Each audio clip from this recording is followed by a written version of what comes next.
Sorry, I was muted. My bad. Good thing I noticed. Good thing I noticed. I was saying hello and welcome to another Otaku reaction stream, or I guess maybe Frenchman learns about Japan, Otaku edition. Yeah, this is one of the spin-offs of the me learning about any subject about Japan. And yeah, we had done the first one last week. We learned mostly about stuff like the mates from Tuchan, mascot characters, as well as a dead Nandroid MMO. Some pretty interesting topic by a great channel called KYDB. Really enjoyed it. And yeah, today I've got another playlist of videos, some videos from KYDB, as well as other stuff. Gaming videos, I think. Actually, the first 3 videos are gaming videos. So yeah, hopefully it's some good stuff. As I said before, you guys can suggest any videos, as long as like, you know, otaku / weeb related, right? From anime, manga, visual novel, games, VN, mascots, etc., right?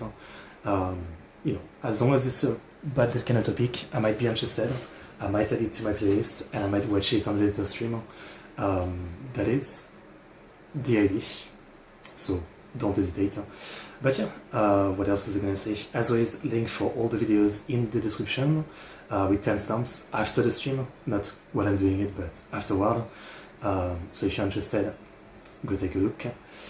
What else was I gonna say? No, link to my Discord, stream amount, Patreon. If you want to share videos, Discord is a good place.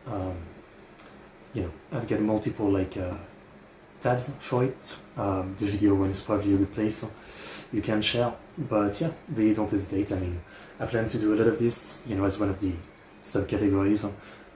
So don't hesitate. You know, share any videos that you think I would like or I would be interested in, or channels. Channels is also an option. Yeah. But yeah, again, today I wanted to do a bit more varied videos. Last time we only checked out videos from KYDB. This time I tried to have a few different channels. And again, you know, to me, obviously I know otaku can mean a lot of things, right? There's train otaku, plain otaku, tank otaku. You know, it can be a lot of things, right? It's more a word for like being a fan and somewhat obsessed with something. Though I think in the West we tend to think of it more related to like all the anime manga stuff, right? So that's kind of what I mean. So, you know, it's not quite what I'm looking for if you share like tank otaku video or something. You know what I mean? But yeah, anyway. I think I had something else to say, but I can't remember. Like I just had a bit of a mess before the stream. The light above me in my room just stopped working. I've got this thing right here, and I think it's because something broke inside. You can hear it, right? It looks like a razor blade. I don't know if you can see it. Like it's hanging at the bottom, and you know it's the light on my ceiling, right? I literally never touch it. So I don't know how this happened. I guess it just ran its course or something. But yeah, literally just before this I tried to turn on the light and it doesn't work. So I replaced it with another light, but it means that now I've got only 2 working lights compared to the usual 3. And right now it's fine because the sun is crazy, but yeah, I ordered a new one. Actually, like those white light rather than yellow light, I just checked, I had ordered them like 2 years ago, so it only lasted 2 years, but I guess I do use them every day. Like this light is on every day for like, you know, 5 to 10 hours or however long I record. I guess it's a lot, you know.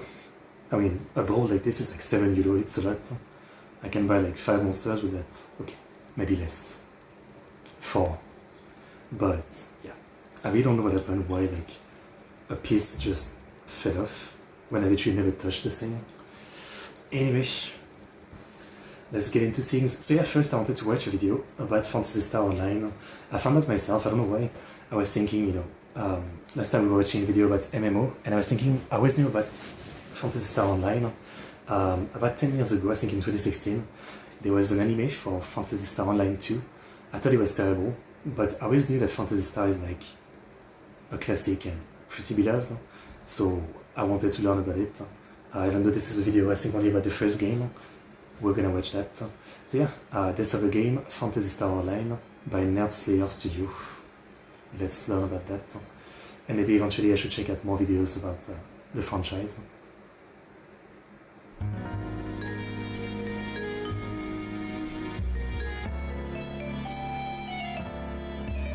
cool intro.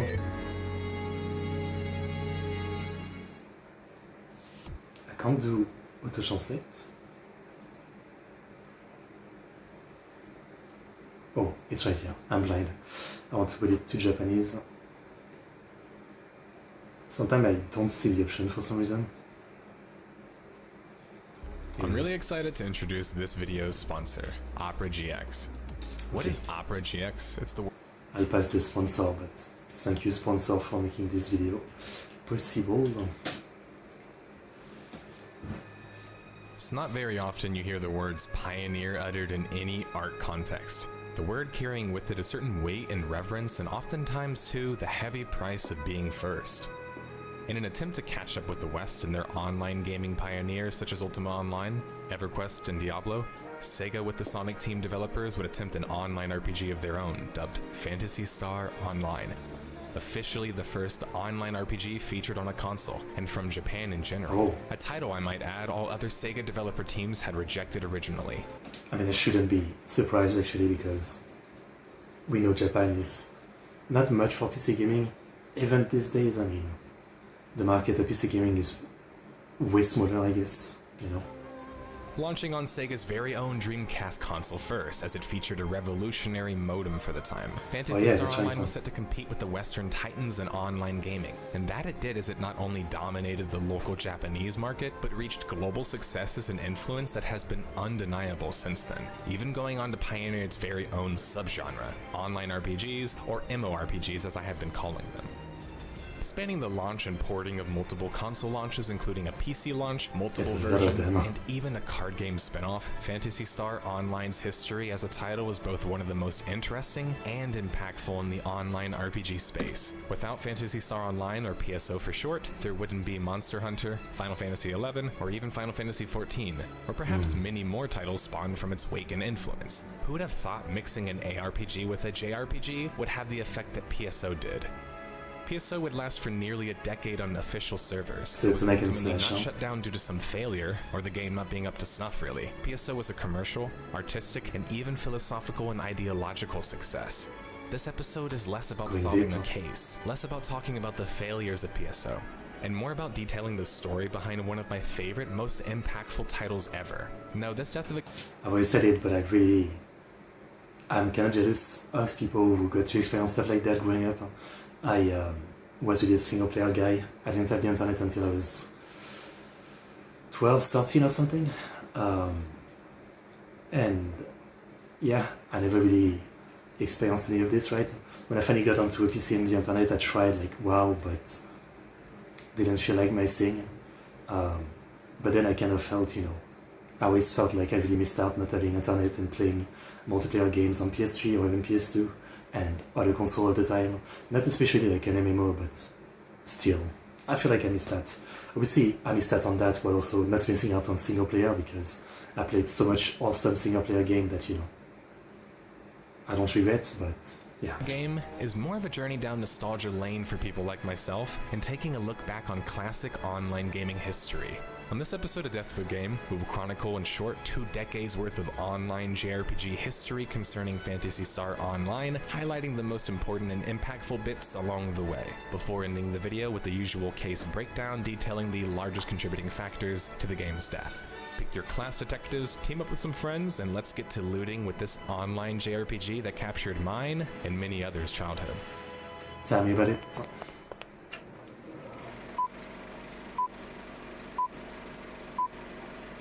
I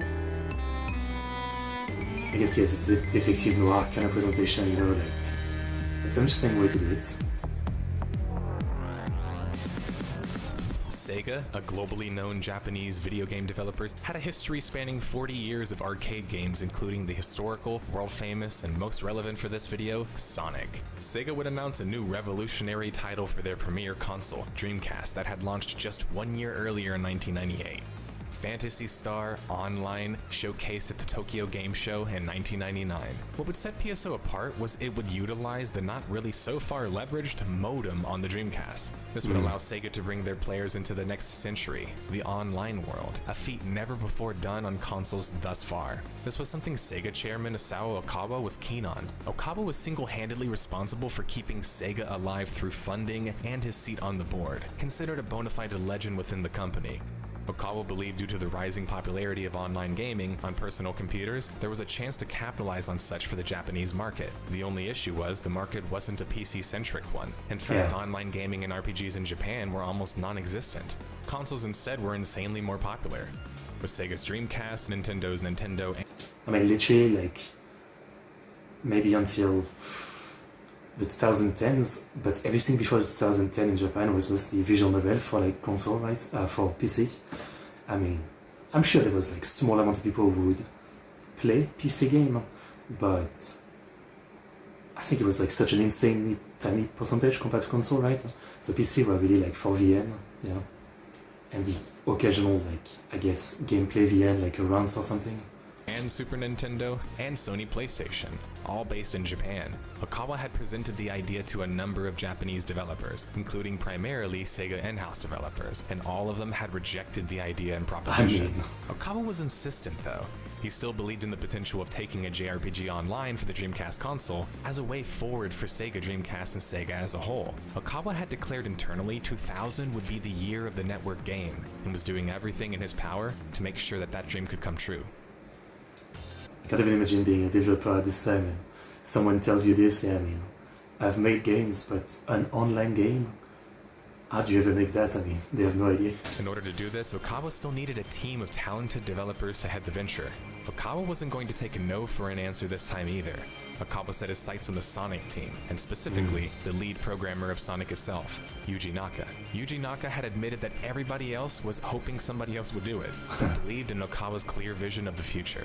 Okawa didn't just have a vision though. He was willing to prove his convictions by funding a bundle of free internet access to come with PSO as a title in Japan. This was unheard of. Okawa was effectively paying people's internet access for a year to play the game on Dreamcast. Following the completion of Sonic Adventure in 1999, part of the original Sonic team devs were now full steam ahead on creating an online title, but the team was mostly segmented. Naka, alongside game producer Takao Miyoshi, would team up with another Sonic team alumni and the very character designer behind Sonic himself, Satoshi Sakai. Yuji Miyoshi and Satoshi were now met with a challenge. They had to make an online game without any local market examples or experience to lean on. The only thing they had to rely on that was proven was the Phantasy Star IP. Phantasy Star was a series of single-player RPGs that started on the Master System. I didn't know that yet. Phantasy Star used to be like a normal save game, like not an online game. Back in the late 80s, but most of the original staff that worked on PS had left by the time Phantasy Star Online production went underway. Thus, PSO is ultimately a series reboot. This meant they had to pay attention to what was happening in the Western market instead, specifically with the online gaming on PCs hitting all-time highs in 1999 with the rise and creation of the MMORPG market.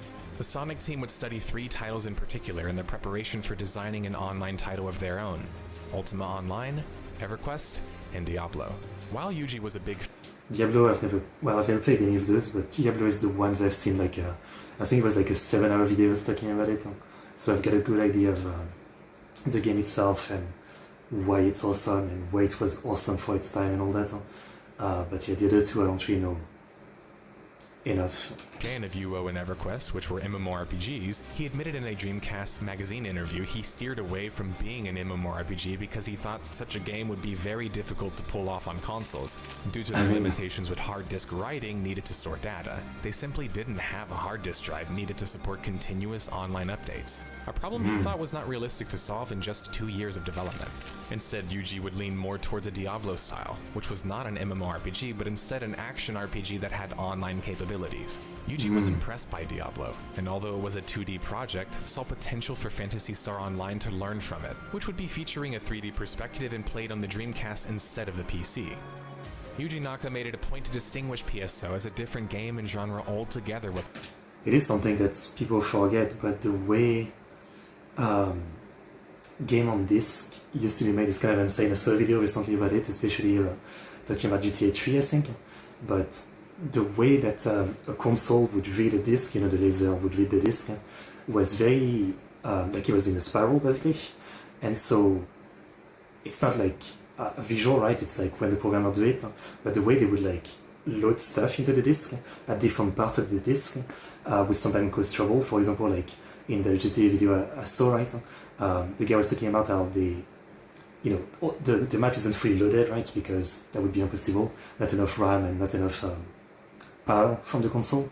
So like what the dev had to do is, a system where like it only loads the area you're looking at and the area you're in, basically, where stuff behind you isn't loaded and stuff like that, right?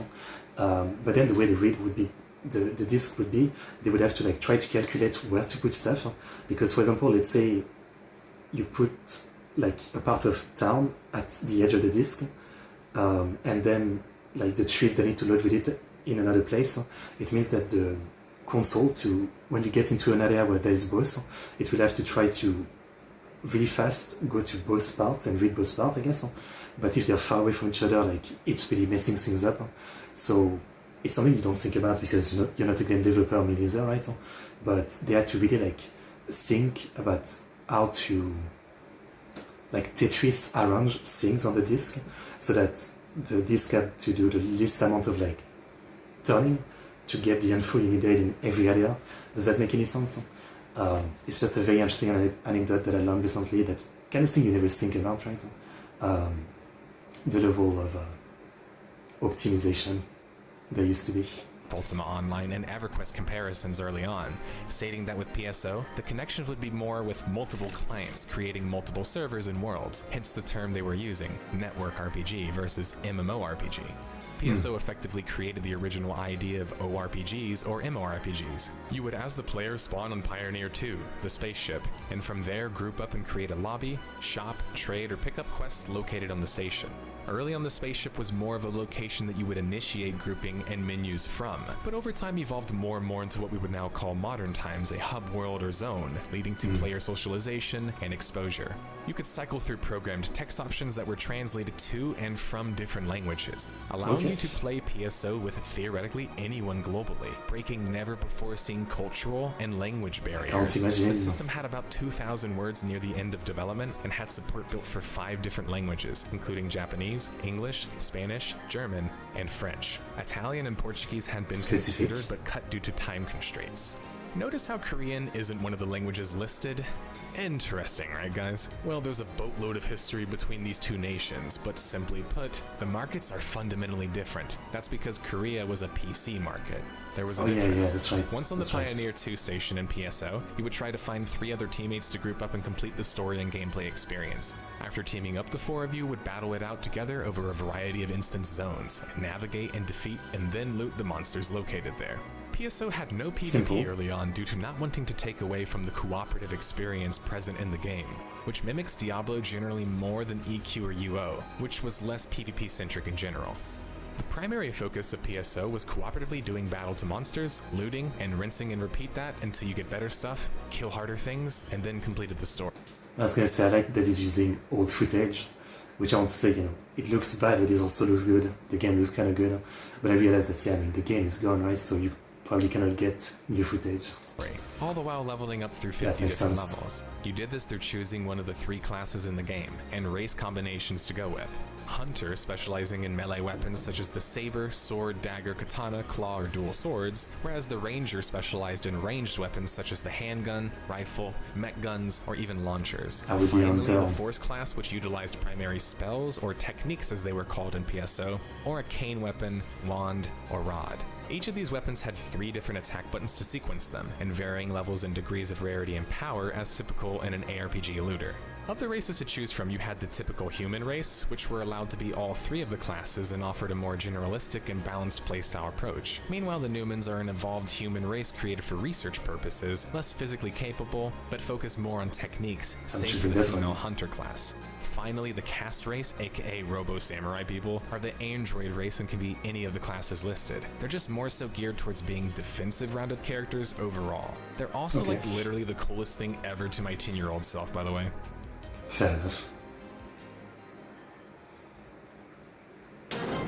surprisingly simple tree class, you know? Most games have a lot more.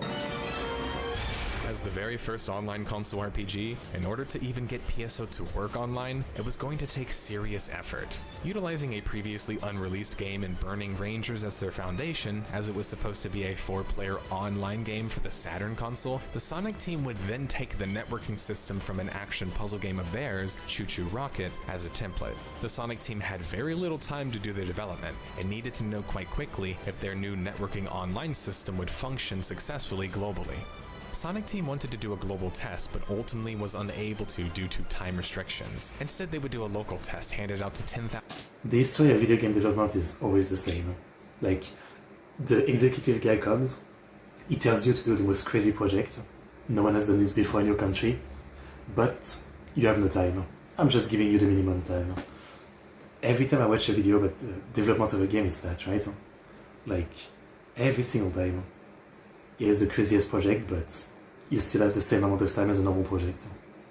1,000 different players who had already reserved their copy for the Dreamcast via an online direct sales service. It was reported that 90% of the users had been able to play the game online, resulting in a resounding success for the team. This gave the team confidence in their product going forward. Ultimately, the focus for PSO was success in the Japanese market first. Anything past that was seen as bonus successes. Yeah. Naka had his sights set on cracking 1 million copies, 500,000 in the Japanese market alone. So expectations were high whether focused on Japanese success first or not. Meanwhile, nearly at the same time, Final Fantasy XI was being developed by Square Enix with Sony to be featured on the PC and eventually the PlayStation 1. So the Sonic team was going to need to be quick. I don't know anything about 11. 11 isn't around anymore, right? 2014. Phantasy Star Online was originally set to launch in March of 2000, but was ultimately delayed due to trying to squeeze in more features. So much of the game's development and launch were rushed. It's really impressive things turned out like they did. Launch details would finally hit the web September 26, 2000, where it would be announced that PSO would be launching in Japan December 21st, 2000, with a US launch date set to follow in January. Originally, PSO was supposed to be a simultaneous global launch in both Japan and the US, but chose to delay the US launch a month because they wanted to do a bit more beta testing. GameSpot would detail PSO's server system and how it would be capable of 20 network servers able to accommodate as many as 20,000 users online simultaneously, with the ability to add more, which they would do a few months later to 36,000 players. Insanely impressive for a game in the year 2000. Up to this point, the monetization model in America was in question, as in Japan, internet was charged by the minute, thus it eventually would have to offer fees to recoup their losses despite Okawa giving Japanese players a free year. There's still countries that do that. Literally today I was on Reddit, and I learned that in Egypt they still do that. They have like limited internet, you know, where they only have like 200 gigs or something a month for like pretty big price, especially with their, you know, economy, right? It's the kind of thing you don't think about, but yeah, it's still a thing. And obviously, I'm talking about proper, like, home internet, not full internet, because even in my country, France, full internet is still, you know, like you have a limit, right? For me, I pay like 12 euros for 100 gigs of internet, plus, you know, unlimited phone call and message and all that. And for me, it's only getting cheaper in a sense of like, when I first got this deal, I think it was 10 euros. That was like years ago, and I had only like, I think 25 gigs. And over the year, they basically slowly raised it to 12, which is what I'm paying now. But they raised it for like 25 gigs. At one point, it was 50, and recently I think it became 100, which again, I never use because, you know, I think I want to use like 5 every month. Since I'm mostly home, I download something on my Wi-Fi, basically. IGN announced that Sega would be confirming an online free-play model in America for PSO. America had broadband internet available, and for a flat monthly fee. Japan's launch, unfortunately, on the other hand, was still having to deal with a fee ultimately equaling out to about $10. Developed in only 2 years and set to revolutionize the very gaming world itself, Phantasy Star Online would launch in Japan December 21st, 2000, selling over 70,000 copies in just a week. PSO was doing quite well in Japan, but yet more success was on the horizon with a US and EU launch also yet to come.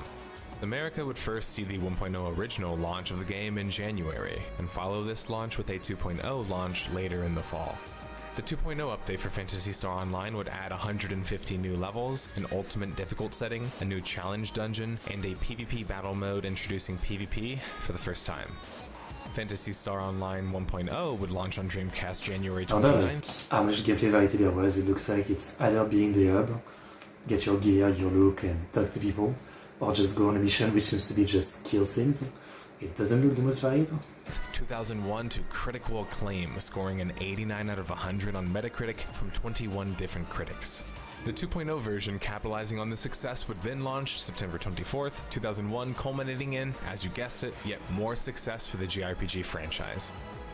Naka, in an interview with GameSpot in February, would state that PSO, a networked ARPG as he was dubbing it, was reaching great success in Japan, reaching 130,000 sold copies. According to IGN, PSO would sell 70,000 copies in America and 35,000 copies in Europe, bringing the overall count to 235,000 copies sold. Quite impressive for 2001.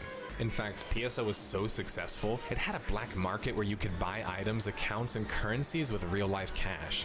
Much like the ever-popular Ultima Online, who basically created the phenomenon in the first place.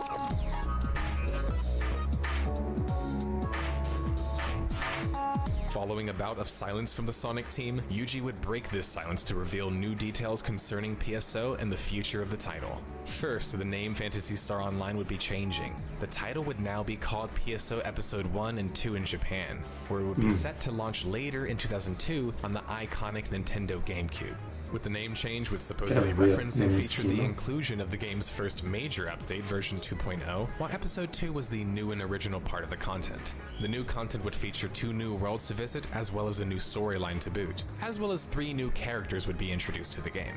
But quality of life changes and features would also be included, such as a tweaked interface, 4-player split-screen co-op, and more. Phantasy Star Online Episode... I actually said it was dead earlier, but now I'm kind of interested. I wonder if there's any kind of emulation for this. There's probably. People can do some wizardry these days. Like a dead Ace Combat game, you know, the fighter plane games from Japan, for PS3, which was an online game, was revived recently. I forget the name, Project something. And yeah, they basically used the PS3 emulator to revive it as an online game with custom-made servers, basically, so people can play it again. I wonder if there's something like that for Phantasy Star. I would give it a try, to be honest. Again, I don't think I'd get the vibe that I would get if I played this as a kid, but I am interested. 1 and 2 would launch in Japan September 2002 on GameCube, being treated like a true sequel according to Yuji Naka. Before following... It's really a shame though, like, you know, Dreamcast and GameCube, I mean, they were good consoles, there's no doubt about this, but they were both very much losing consoles in terms of like market right now. They just didn't make it, and that's not where the money is. That with a launch in America, October 29th, 2002. Phantasy Star Online Episode 1 and 2 on the GameCube would score an impressive 85 out of 100 from 31 different critics. GameSpy, rest in peace by the way, simply said that the Sonic team as a team couldn't do any wrong, and Phantasy Star Online Episode 1 and 2 was more proof of that. Too soon. IGN let those who had already played PSO know it was still worth the purchase again, for the GameCube stating that a whole new world and different experiences shined through for the title. PSO's simple gameplay formula fit into an incredibly complex network system and supported with consistent updates and innovation was a recipe for more success for the Sonic team. PSO might not be an MMO, but it wasn't shying away from trying to continue to update and improve the game despite the difficulty of doing such on a console. Yuji Naka was dedicated to doing this. The Sonic team wasn't stopping with a successful GameCube launch for the PSO franchise. They would bring their successful online JRPG to the Microsoft Xbox console as well. Teased sometime in January of 2003, PSO would launch on Xbox Live with a reduced original price of $40 and include 60 days of playtime. If you wanted to keep playing the game, you had to pay a $9 monthly fee on top of the Xbox Live fee. This wasn't the case in... That's not the best move. I always forget that you used to have to pay for like online. Is it still a thing? I haven't had a console since the PS3. Do you still have to pay in any console to like just play online? Feels like something Nintendo would do, but I'm not sure. Japan, but Microsoft would opt to not remove this for the North American version, which was set to launch in the spring of 2003 following the launch in Japan. Thank you, Microsoft, by the way. This was the same version that had launched on GameCube, save for the newly added, thanks to the Xbox Live features, voice chat services. This marks my entering of the story, as the Xbox version of PSO was the first version I ever played and fell in love with. The pricing model kept me from only playing it sparingly online, unfortunately, however. Before PSO and the Sonic team would launch their Xbox version, in a totally bizarre and unexpected move, they would announce another PSO title set to launch also on the GameCube later in the same year. This one would be dubbed PSO Episode 3, Card Revolution, and as the name implied, was a card-based action combat game where you could compete against the AI or actual players and engage in turn-based card games. Phantasy Star Online Episode 3 Card Revolution was like Final Fantasy's Tetra Master but like in 3D, turned into an online game. It's actually a great idea that many other developers would attempt in different ways, whether through the use of cards or figurines. In fact, we covered one of these on the series, called Duelist. The reason the Sonic team even attempted such a game was due to the overwhelming popularity of the card games at the time. Two in particular that actually hailed from Japan, Pokemon from developer Game Freak and publisher Nintendo, and of course the card game with a manga and TV anime series of its own, Yu-Gi-Oh! By the spring of 2003, PSO had already been out for 3 years and was starting to look a little dated on the powerful Xbox console, especially compared to titles like Halo and Fable. The slightly lower score on Metacritic I think reflects this, with an 83 out of 100. IGN was disappointed in the Xbox version, as they stated it was basically a 6-month later than the GameCube launch with no specific Xbox utilizations besides the voice chat. All of this with another box price game and increased fees on top of it. Still, Phantasy Star Online on Xbox introduced many fans who had missed the original versions to a worldwide successful online JRPG. PSO was my first MMORPG or ORPG experience, and would lead to me finding refuge in Guild Wars 1 shortly after. Xbox allowing voice chat and connectable mini keyboards gave me the ability to play online with friends and treat the title closer to a PC game even. That's cool.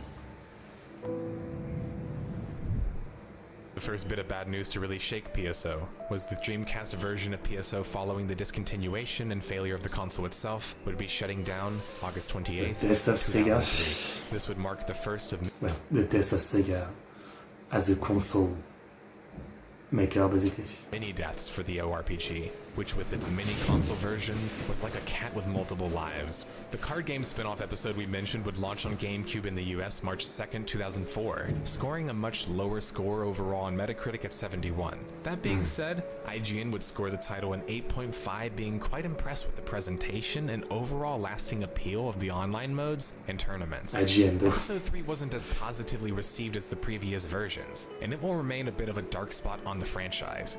But it will also be remembered as a very unlikely but interesting spin-off title, and I think because of public perception at the time, it was a little bit unfairly maligned.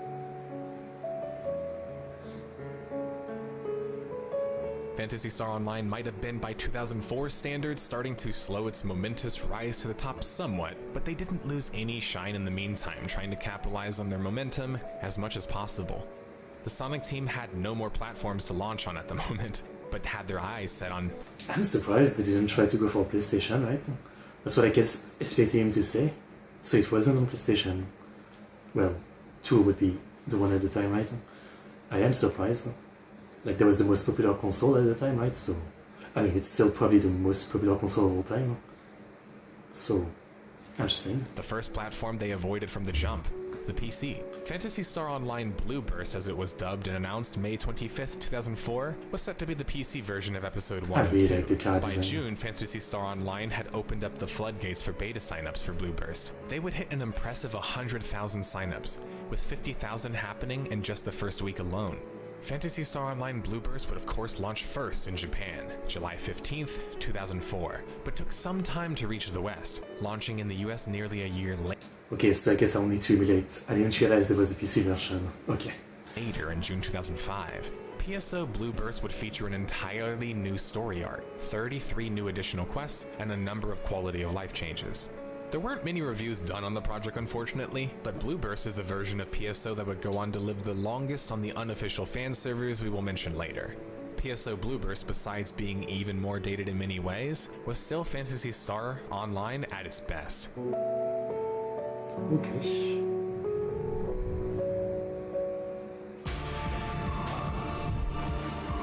Starting in April of 2007, a series of shutdowns would start to hit the ever-successful, but now 7 years old title. Starting in April of 2007, the shutdown of Phantasy Star Online Episode 1 and 2 on the GameCube servers. Quite impressive for a console title, especially when the entertainment medium of video games was only growing more and more during this time, creating fierce competition. More server shutdowns would unfortunately hit the franchise. This time their Xbox launch in Japan would be shut down, January 31st, 2008. This would be the last Japanese server shutting down, marking the end of Phantasy Star Online and its numerous console versions in the home country of its creation, Japan. Yeah. The last servers to shut down for the online JRPG would not be the PC official servers, Phantasy Star Online Blue Burst, as they would unfortunately be shutting down those servers March 31st, 2008. Their fate, however, ultimately would have a better chance of surviving due to the community support because of their location on the PC versus a dead console. In a totally random and probably coincidental way, the last PSO server to fall would be none other than my very first entry into the game itself, the PSO Episode 1 and 2 release on Xbox in the US. The reason this version had more longevity was due to its ability to work on the next generation console at the time, Xbox 360. That's actually how I was able to play the title well into 2007 myself. April 22nd, 2008, however, was a sad day. This final server would shut down for good, marking the end of Phantasy Star Online's life on consoles. Sure, the game could be played offline, but unless you had people willing to system link or co-op, you would be ultimately missing out on the true experience of the game, which is meant to be played online with others. I would argue even then it would give an artificial game experience, even if you had friends to play with, as most of the fun of playing PSO was meeting people from all over the world, and that was magical. I'll miss the Xbox version, probably largely due to the nostalgia and experiences that shaped how I look at video games and my childhood to an extent. Of course, yeah. But the story of PSO doesn't end on a sad note. I'm jealous. Like the protagonist of a freaking anime, the Phantasy Star Online franchise as a whole wouldn't end there. In fact, back in 2006, they actually launched an entirely new Phantasy Star spin-off that wasn't related to PSO in any way. Phantasy Star Universe was the title, and might be a video for another time, as it was a very short-lived title with an incredibly impactful legacy all the same. To shorten things up for this video though, PSU as it was dubbed, was PSO with more of an action combat focus and monster hunting / looting focus, less of the RPG parts of PSO. Phantasy Star Universe would score rather poor for this series though, scoring a 59 out of 100 on PC with a 68 out of 100 on PS2. But rather than these being outright bad games, I believe it's more so a product of the time and them seeming dated in 2006. PSU would go on to inspire the Monster Hunter series, which is impossible not to see the inspiration when you can find the very sparse footage of PSU located online, or had the lucky chance to play the lesser known online Phantasy Star title that is still revolutionizing the industry to an extent. Okay. Going back in the correct timeline direction again, PSO would launch a sequel title in Japan July 4th, 2012. However, calling the title a again, this is the one that I saw an anime of 2015-16 around that time, yeah. I can't even tell you what the story was, but this was during the time where I had convinced myself to spend a full year watching every single airing anime and not dropping them, no matter how much I didn't like them. That was kind of like a challenge for myself, and I think it was like, what the third season of that, and Phantasy Star Online 2, the animation was one of those where, like, you know, I thought it was so bad, and I couldn't drop it, and I had to force myself to watch it. That's what I remember. Sequel felt odd when it didn't have many of the same original developers, including Yuji Naka and Takao Miyoshi, who had both left the company following a less than stellar launch of Phantasy Star Universe back in 2006. Phantasy Star Online 2, like PSU and the PS franchise in general, also has an insanely interesting story, being that it never found its way to the West, unlike the previous versions of the game, until much later. And I mean, much later. So it did make it. and then by the time it came out, it immediately was swapped out and traded for another version altogether dubbed PSO2 New Genesis, featuring an entirely new combat rework, a large hub world zone, and many more changes. But this video is about PSO1. Otherwise... You know what, looking at it, I actually think I might have tried this one time. I think it was on Steam. And I might have tried this for like 5 minutes. As it would be like hours long, so let's save the PSO2 Maybe. and New Genesis talk and discussion for another video altogether. Fast forward to 2015, and PSO was still being talked about as one of the most important games in console history. The 15-year-long legacy of PSO was undeniable, so much so that it turns out that the legacy hadn't actually died yet. In fact, a Forbes article would hit the web March 9th, 2016, detailing the numerous existences of a PSO Blueburst private or community server that apparently had been in existence ever since the servers were shut down.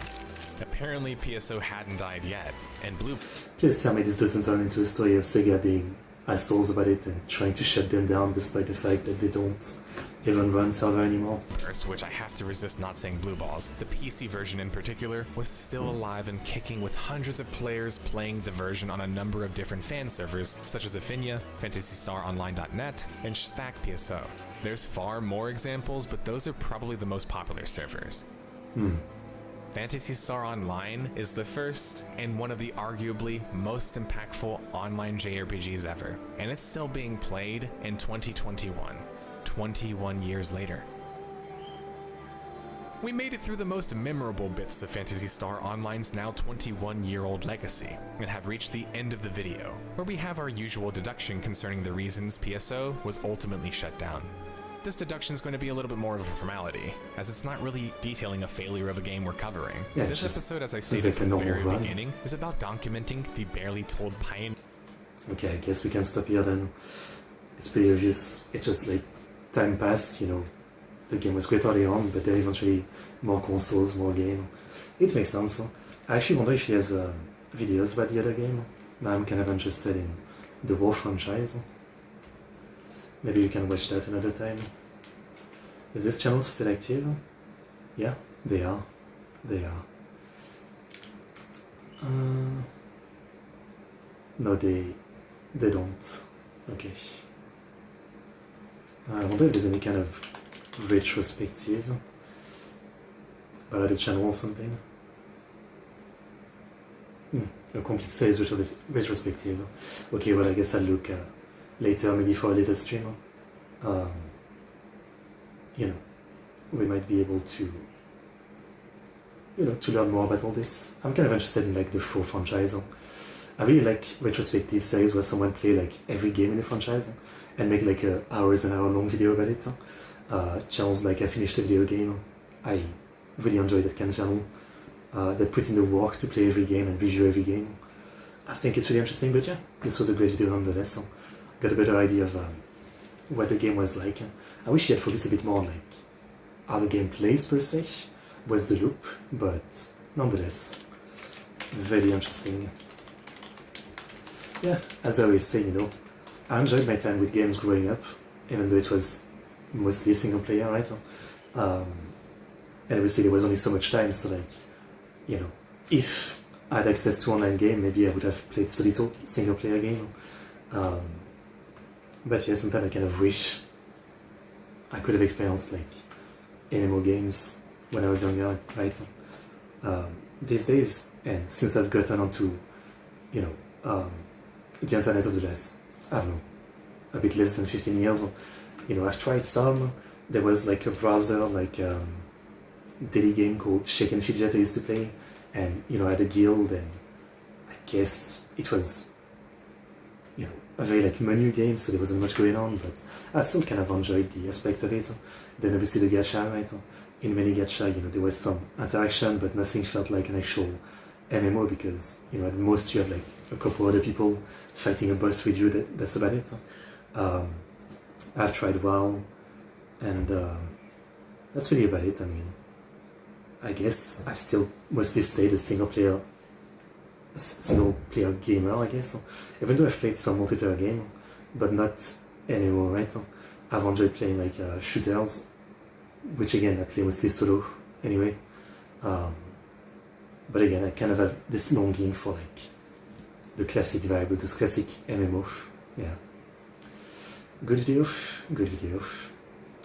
Next we have a video about Bokura no Kazoku PS2.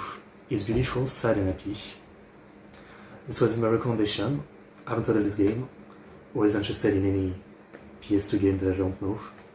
I love the PS2. I just played a bunch of PS2 games recently. The PS2 trilogy of Ace Combat, as I got into the franchise recently, so Ace Combat 4, 5 and 0. Great games, really enjoyed them. PS2 is awesome. Let's watch this video by the channel Gnosis.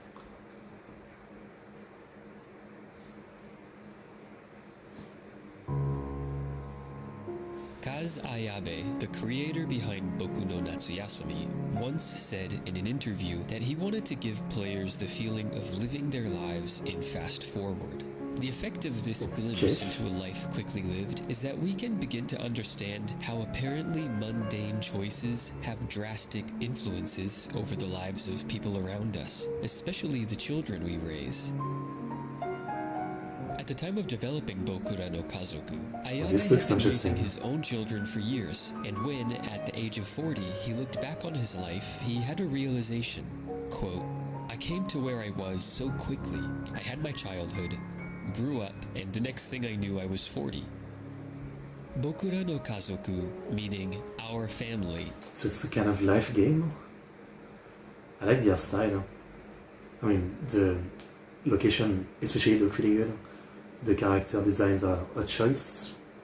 Reminds me a bit of Boku no Natsuyasumi. Says a game about like playing a kid in a summer break.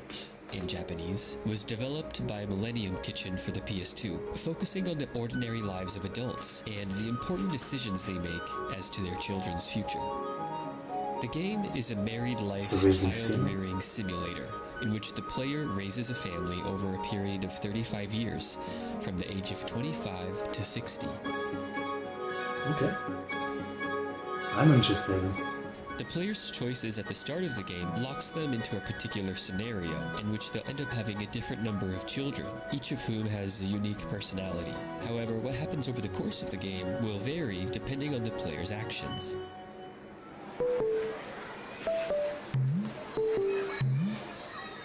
At the beginning of each season... It's showing like only GP. Is there not a translation for this? I wonder. There's like fan translation of games all the time for the PS2. English patch. Is there one?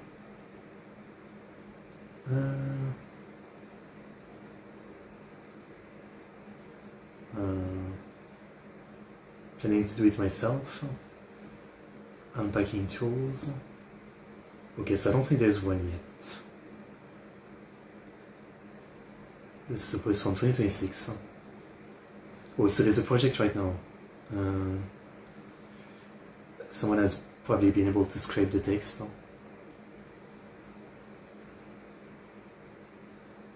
Okay. Okay.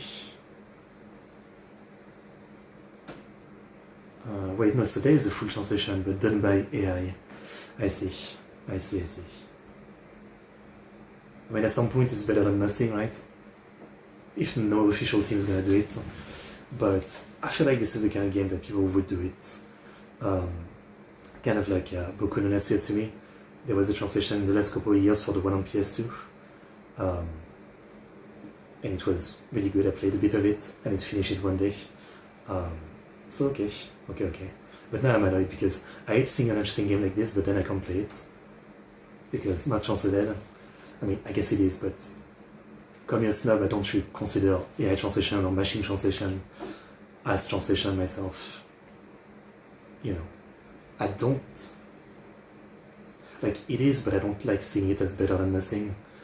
For me, it's just like, you know, it might be so off that it really changed the meaning of the game, and I just don't like that. The parents are faced with decisions to make that affect their child's future. The personality and destiny of each child changes depending on how the player makes these decisions. There are a total of 15 different endings in which your children may or may not go to university, get married, get good jobs, or have children of their own. Man, the backgrounds are so good. I don't have children, but I can imagine that many parents may secretly wonder what might have happened if they could have done things a little bit differently. Maybe their children ought to have had a bit more freedom. Maybe their children had too much freedom. I guess it's kind of like Princess Miguel, where you raise like a young princess and there's multiple endings and it's a game of like managing stats, choice and stuff like that. When the game starts, Chico and her husband are getting married and they quickly have their first child. Each child has various statistics that evolve over time, and their personality will range from introverted to extroverted, pure to mature, compassionate to icy. The last two gauges refer to the child's mental or physical stamina.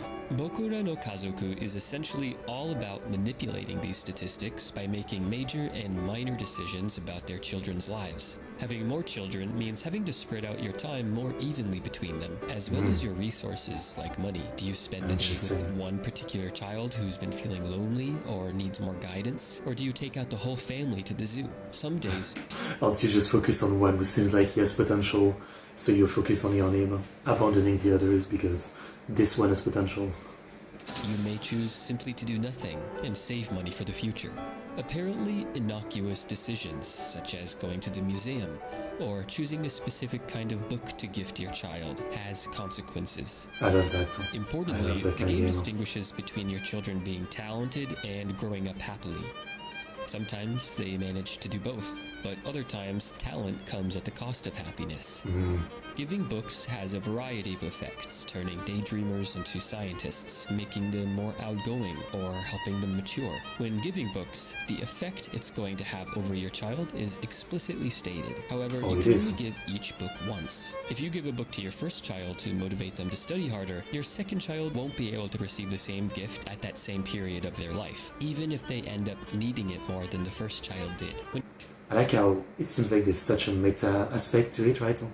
Not only like in the subject matter, but the game mechanics, some of them reflecting genuinely the reality of parenting, I guess. When your child turns 5, another important decision awaits you, which school to enroll them in. You may be tempted to send your first child to the best and most expensive private school, but this probably won't be possible if you've spent... But maybe your second child is better, so you need to save the school for the better child. Damn it, I need to stop trying to min-max my children. Money taking the family out to the museum, aquarium, or other places. If you find yourself strapped for cash, you can send your child to public school at no personal cost, freeing you up to use your money in other ways, but possibly hindering the kind of job your child later gets, or even their sense of self-worth. Am I going? I mean, at 5 years old, I think public school is probably better, like... Isn't it later that you choose a private school? To be alright, your daughter wonders. As the game boots up to the title screen, we see Chico and her husband playing on swings at the park. From here, we choose the scenario we want, and the game's opening sequence shows their marriage, along with quiet scenes of Tokyo life. Chico and her husband met in their mid-20s, and life together began simply but with great hope.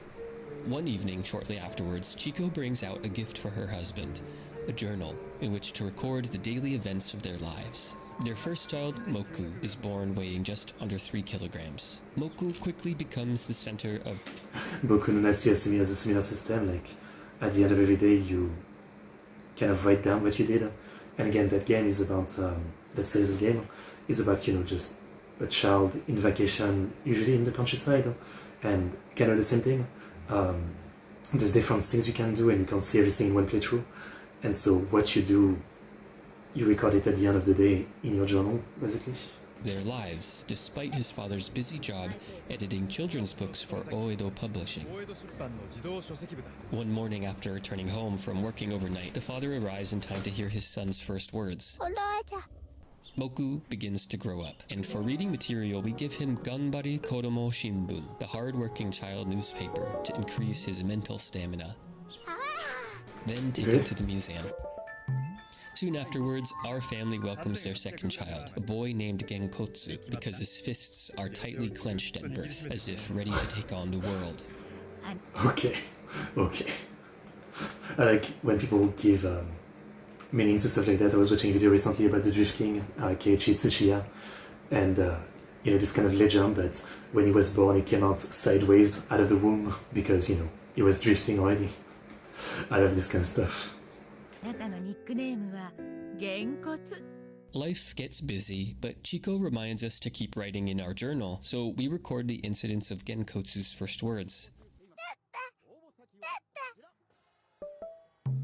For a book, we give him an exciting manga to make him more... I've got no interest in having children myself, but a game like this seems, like a fun way to virtually quickly experience it. Physically active. Meanwhile, Moku's been trying harder at everything he does. We promised to play with him on the weekend, but for now it's off to work.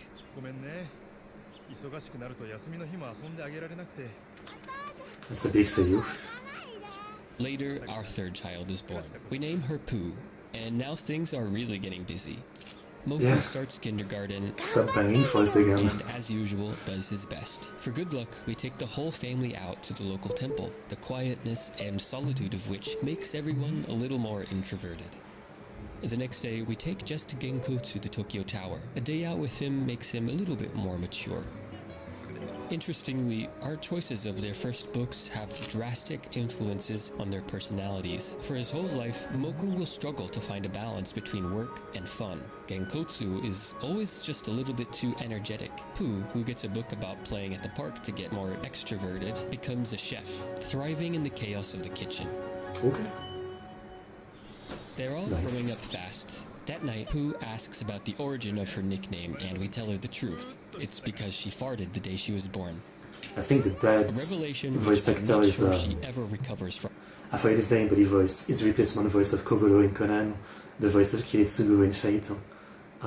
Very big seiyuu. From emotionally. But to make up for this, we treat her to a day at the park, which puts a smile back on that face. We keep saving money and working hard at the office. From here, the game starts to get a bit predictable, but never anything less than charming. The kids are growing up in front of our eyes. We help them through emotional ups and downs, and try to give them the kind of books they need for whatever problem they're facing. Before you know it, life is passing us by, and all those little moments start adding up. The kids join sports teams and get almost as tall as their father. They get their first jobs delivering newspapers, making burgers, or ramen. Soon they start having boyfriends and girlfriends. It's amusing and a bit touching to see these little kids looking more like tiny adults. This must be what it's like to be a parent, because in the parent's eyes, your children are still children, just bigger and dressed differently. As our kids enter adulthood, they follow their own paths. Moku goes to university, studying biology, and later becoming a journalist. But Genkotsu is the first child to get married, having met his girlfriend many years earlier. Moku has been working too hard, perhaps having been over-influenced by all those hard-working student newspapers we used to give him. During a class reunion, he reconnects with the former female classmate, and they get married a few years later. Somehow, both Genkotsu and Pooh have grown up to become chefs. But Pooh is a much harder worker and more serious than Genkotsu. She never meets anyone, and doesn't get married. As the game ends, 2 grandchildren have been born. The first to Genkotsu, and I'm guessing a moral of the story with this game is simply that, no matter how much you might try in a gamified way to have the best result and make everything perfect, it just doesn't work like that. And I guess the game is trying to teach the lesson that, you do your best, but it's not about everything being perfect, as it's impossible when you have kids, and, it's still about doing your best while accepting that nothing can be perfect. Second to Moku. Their father has kept a diary through all these years, and on his 60th year, the pages are full.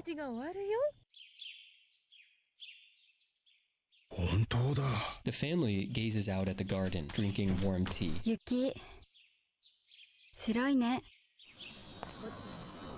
Damn, I'm getting emotional. Wow.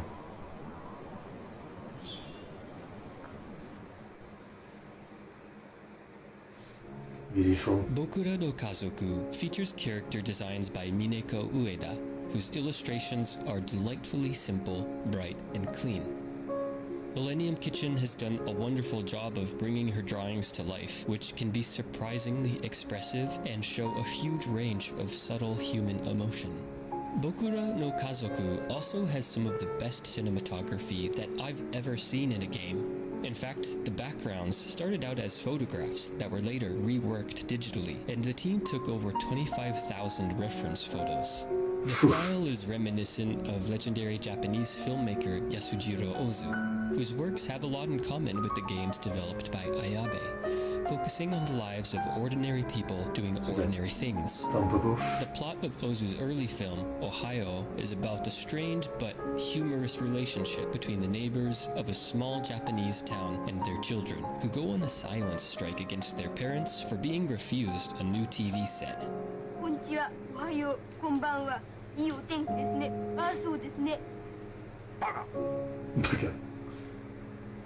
Growing up, I would sometimes indulge in a fantasy about being transported back in time and being able to relive my life from a particular age. However, this fantasy always led me to a question that I've never been able to answer. If I could be transported back in time, would I make the same choices, or would I do things differently? I mean, it's always pretty, like I always thought about it, and it's pretty straightforward, right? If I went back in time and tried to make different choices, things would quickly become very different, and then, you know, I would be faced with new choice that I have no knowledge of, and probably fuck it up again. And so, you know, this going back in time with knowledge would quickly not matter anymore, right? I would just be in a past. Obviously, hoping that I do better, but, you know, you can't be sure of that, so, yeah. Part of me wants to say that I'd make different decisions. I'd study harder, I'd go to a better university, and get a better paying job. But that's what I thought before, like I was a terrible student at school, studying for my school. Before that I wasn't too bad. And obviously it's all about the home situation. And I was thinking, like, you know, if I go back in time, right, with the idea of like trying to be a better student so I can actually finish high school, which I did finish high school, but I didn't get my, you know, the final test or whatever. But I'm thinking, you know, like if I go back to that time, even with my current knowledge, what am I gonna do about the terrible home situation? Maybe at school I could fix the bullying situation and stand up to it, but what would I do with my terrible home situation? I mean, there is option, but, you know, what I think I would do something about it, would I actually? Or would I just basically go back to the terrified little kid, right? That's always the type of thing I think about, you know? It's always interesting, yeah? And same thing, even if I tell myself, like, if I went back in time, I would do my best to actually study and, you know, try to go some direction, would I actually be able to? Because, you know, I know myself these days, and like, I lose motivation for stuff so easily, and studying is always something that like I've never managed to do. I've only studied in an indirect way, you know, like kind of like learning English. I didn't learn it at school. It was literally being on the internet and not really thinking about learning it, but just being immersed in it, and it just kind of happened, right? So like, yeah, there's so many little things like that that you can think of if you went back in time. But then another part of me thinks of all the amazing experiences I've had, and which I'd lose if I were to do things even slightly differently. I wouldn't have met the same people, I'd probably marry someone else, or maybe never gotten married at all. I would end up being a totally different person. Are we born some particular way that stays with us throughout our lives? An essential core defining us amidst endless superficial variability. If there's no essentially defining core, then who we are is our decisions. Though not everything in this life is under our control, every day faces us with a series of choices that eventually have major consequences. The trouble is, we don't always see the connecting thread between these decisions and their effects. Could a book we buy for our children, nieces, or nephew have a major influence on their personality? Could one special birthday present, say a video game, that our parents bought us in the 90s shape our lives irrevocably? So much of my personality is the result of an accident, of my mother buying me a game about a massive sword-wielding hero in 1997 at the age of 6 because I just so happened to be into swords at the time. But I doubt she could have seen the effect that game has had over my life. Bokura no Kazoku draws our attention to how our choices about ordinary things accumulate in unfathomable ways. At the end of our lives, what faces us is a vast network of mostly unintended consequences. Awesome concept. Therefore, again. Perhaps the message of Bokura no Kazoku is pay attention. It's certainly not the most immediately engaging or exciting game out there, but as far as games are able to speak to us on an existential level, Bokura no Kazoku... I mean, it's definitely not for everybody, but I love the slice of life genre in manga, in anime, and in the very few games that I've experienced it. Like, people would call it cozy game, and I guess, you know, sure, stuff like Stardew Valley is a cozy game, and I guess you could call it a slice of life, but arbitrarily, it's only my take. I tend to think more of like Japanese game, so stuff like the Doraemon countryside game, when, you know, we're just like collect bugs, talk to people, see dinosaurs, that kind of slice of life, and this seems right up my alley. Otaku is up there with the greats, not despite, but because of the fact that its subject matter is purposefully and completely ordinary, and, like all of Ayabe's games, the beauty of the ordinary. I wonder if he also did Boku no Natsuyatsumi. Okay.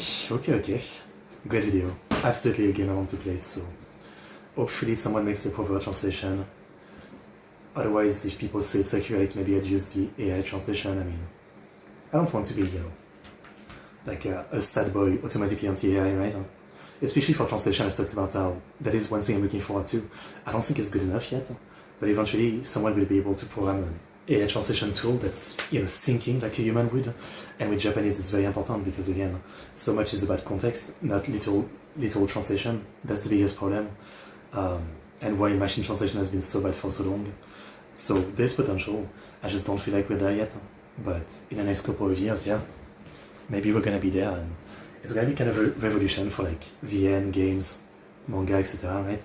So much stuff that we could never read, we might be able to read with a AI translation that does a pretty good job, you know. Yeah, definitely. Obviously, it's gonna be a big change in culture, right? It might be a slow death for like fansub, in the same way, you know, fansub have kind of died off for anime because, you know, over the last 15 years, most anime have been taken to be translated by, you know, actual company, right? But again, if it means that more stuff will be translated, because as awesome as fansub can be, you know, there's only so many of them, right? Yeah, I'm looking forward to good AI translation tool that can cover stuff like this, you know. The library of the PS2 is infinite, so much goodness, seriously. Like, I always, even after all this here, find some game I've never heard about on the PS2. And I mean, it had like 10,000 plus games or something. I mean, it was insane, the library of that console. But there's always some good stuff. Yeah. Okay, next is a video that I had seen in my recommendation. I don't know the context, but the title seems interesting. Victim of Marketing, Secret Anime Game by Mild Conviction.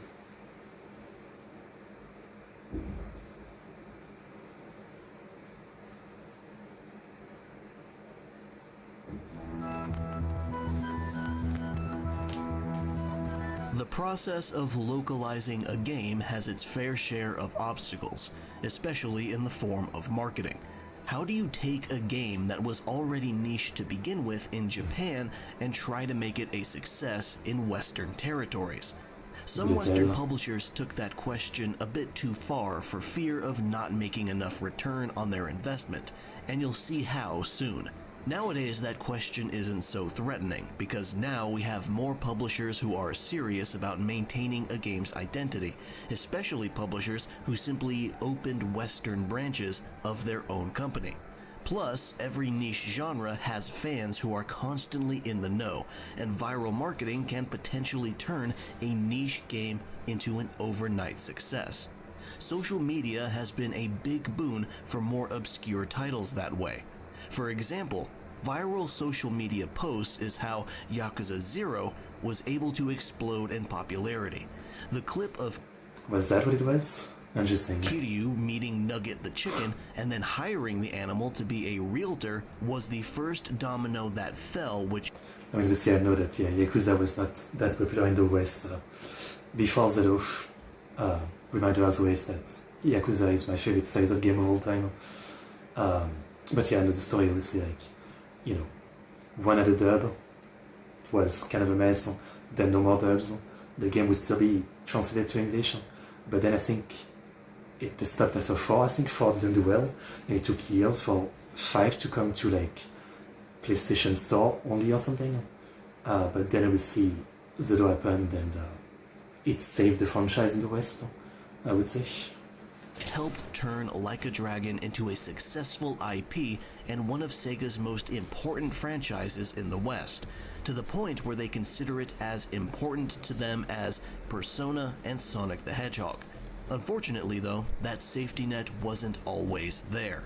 Game industry marketing is fairly often perceived as a regular villain, particularly when they're given power over the actual developers. From awful trailers to straight up trying to force the studio to add some marketable aspects to their game, usually multiplayer, the marketing team for a big publisher is sometimes seen as pure interference, a roadblock to creative vision, and sometimes even a roadblock to success, in spite of their purpose. Sometimes a publisher is so obsessed with marketing and it interferes so deeply that it straight up ruins a game's identity. Especially back in the days when some random Western company scoops up the license for a Japanese game they don't really care about, probably because it was cheap. There's a specific type of marketing-induced change that regularly pops up and... I always tell the story that in France in the 80s there was this children program that, you know, had stuff for children to be entertained, like, you know, like shows, plays, anime episode, a presenter doing a bunch of different programs, right? And you know, that system, they would buy a bunch of anime from Japan without actually taking a look. And at some point they got Hokuto no Ken, right? She saw the style, and they realized that it was ultra violent and fucked up. So because they already bought it, they still wanted to like do something with it. And what they ended up doing to actually air it for this children's show was cut out all the violence and all the bad scene, which meant that, you know, 24-minute episode would sometimes be cut into like 10, as they would cut out so much of it. And obviously, like, nothing would make sense, right? I mean, all the violence action scene, bad guy stuff would be cut out. But that's kind of like how some, you know, anime fan in the 80s had to watch Fist of the North Star in France because of, you know, because of that. And that's not even talking about, you know, all of the name localization as well, because people assumed back then that, you know, Japanese name too hard, so might as well just not, you know, use the proper name. So, you know, a lot of, like, localization was just totally changing the name to, like, a French name or, you know, an American name or something, right? Which I always found something like that to be really stupid. I mean, I don't know. Yeah. Causes a discussion. Box art. We've seen the changes between Japanese and North American box art before. There's that famous one, right? Mega Man, right? With the very, like, ugly, realistic Mega Man guy. Changes from a beautiful but gloomy and strangely liminal landscape to an awkward close-up of the main character, or happy Kirby to angry Kirby. These changes, whether they're big or small, are made to maximize the appeal to the audience of a particular region at a glance. Why angry Kirby though? Like, what? Sometimes they might work, but what if the box art changes go too far? Or rather, what if changing the box art isn't all that they do? What if the North American publisher of a Japanese game tried to completely obfuscate the outward identity of a game so that it was impossible to tell just from looking at it that it was Japanese? That might sound like complete overkill, right? But it happened. Now, this isn't to say that changing a game in the overseas release is a recent concept. It happened plenty of times back in the NES days too. Sometimes it was the Japanese publisher doing it to their own games. Probably the most famous example is Super Mario Bros. 2, which was originally a game called Yume Kojo Doki Doki Panic, created with the specific purpose of promoting Yume Kojo 87, a special television event sponsored by Fuji TV to market a slew of new media they were releasing at the time. The first sequel to Super Mario Bros. Was supposed to be The Lost Levels, but it was deemed too similar to the first game and too difficult for Western players. So Nintendo simply grabbed Doki Doki Panic and gave it the visual and mechanical changes necessary for it to be a proper Mario game, or as proper as they could get it without completely remaking it. Another example of this is Alex Kidd High-Tech World for the Sega Master System, which was originally an Anmitsuhime game released in 1987 before it was reworked into an Alex Kidd title and released overseas in 1989. But those examples are a bit less extreme because they were still published overseas by Nintendo and Sega themselves. Yeah, and from what he's saying, it's not even exactly the same version of the game. They just modified it overall, respectively. There was no shady middleman here. Sadly, I can't say the same for other games. You would think this practice would grow rarer as time went on, but it persisted another 20 or so years, especially with changes made in order to try and distance the game from its Japanese origins, at least on the surface. You wouldn't really be able... It's kind of a crazy thing to think about now, right? I mean, you know, the world is fucked in many ways these days too, but a lot of things have changed for the better, right?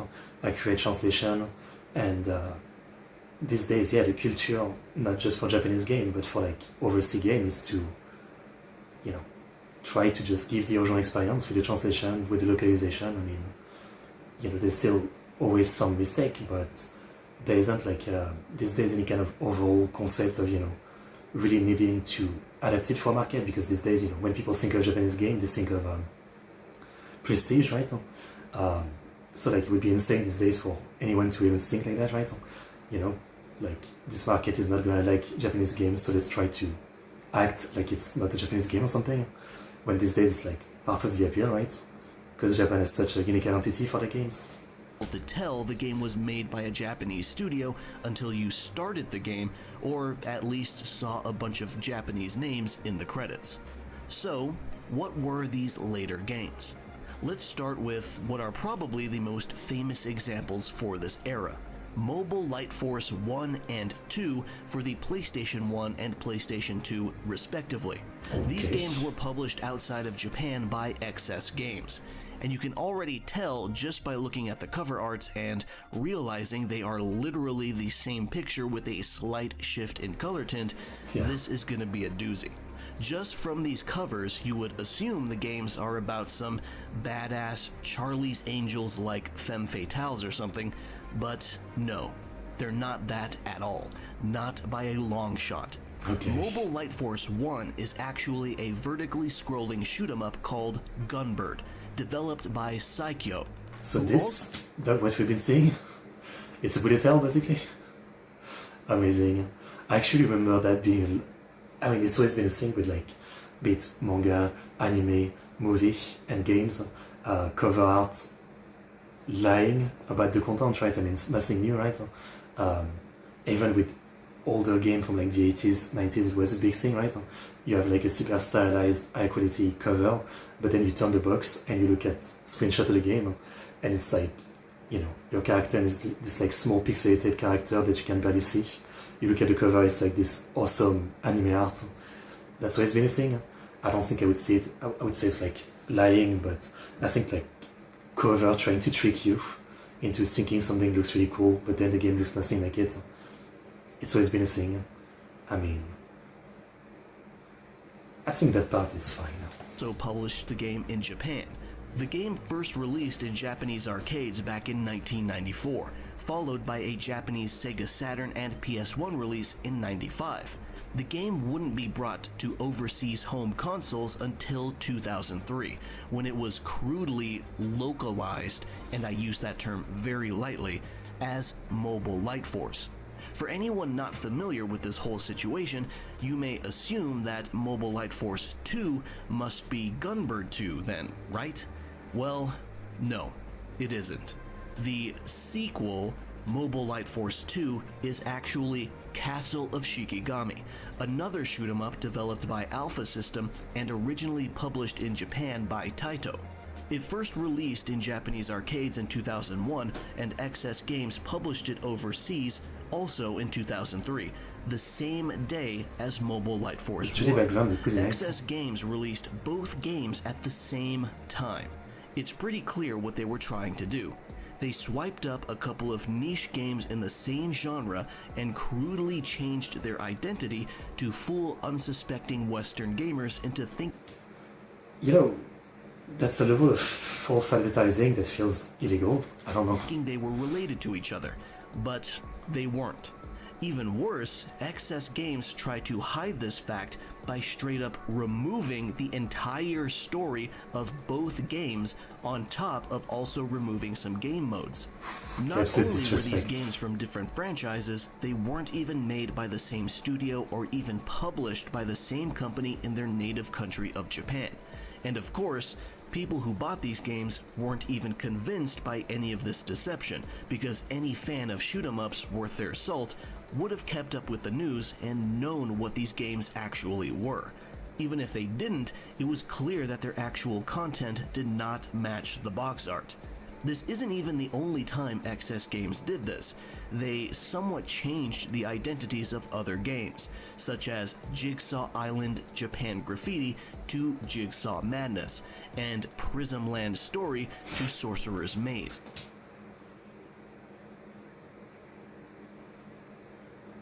I mean, I know that, you know, even if you go back just 30 years ago, like, anime stuff wasn't looked as positively, but if you're a gamer, it should be at this time. So I don't see why they would do something like this. From like this QTZ Moya style to just ultra realistic bullshit.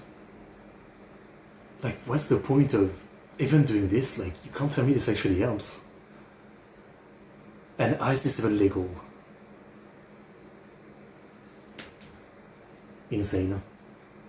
Insane. These were pretty bad too, but the whole Mobile Light Force debacle was by far their most egregious modifications. And to make things even more confusing, XS Games would go on to publish Castle of Shikigami 2 in North America with its proper title, dropping the ridiculous Mobile Light Force name one game too late. Castle of Shikigami 1 and 2 have nothing to do with Gunbird, but thanks to their weird attempt at localization, it's flipped around so that, based on appearance, Mobile Light Force 1 and 2 have nothing to do with Castle of Shikigami 2. So in the West, it's a sequel to nothing. Pretty head-scratching. Now it still doesn't stop there.